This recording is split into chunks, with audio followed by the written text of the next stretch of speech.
சேனைக்கிழங்கு வறுவல். கிழங்கு ரெடி. மாவு போட்டு பொரித்ததும் கிழங்கும் ரெடி.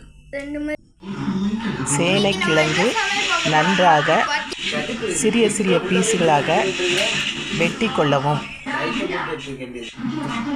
பின்னர் வெந்நீரில் சேனைக்கிழங்கு, கொஞ்சம் மஞ்சத்தூள், உப்பு, குழம்பு மிளகாய்த்தூள், புளி சேர்த்து 5 நிமிடம் வேக வைக்கவும்.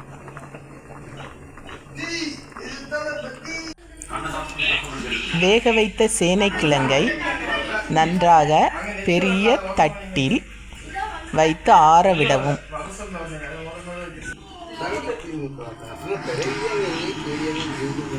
ஆறிய பின்னர் சோள மாவு, மட்டன் மசாலா பொடி, ஒரு சிட்டிகை உப்பு சேர்த்து கலக்கிய மாவில் சேனைக்கிழங்கை போட்டு பொரித்து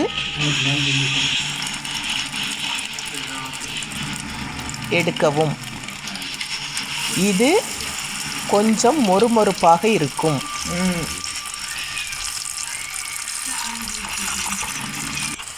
இது தேவையில்லை என்றால் அப்படியே பொரித்து சாப்பிடலாம். அது மெதுவாக இருக்கும், சாப்பிடுவதற்கும் ருசியாக இருக்கும்.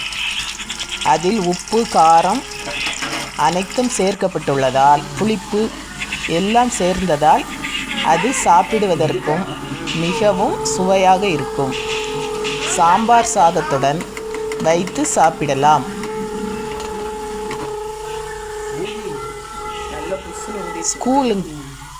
பள்ளிகளுக்கு டிஃபன் பாக்ஸில் வைத்து கொடுப்பதற்கு பண்ணுங்க.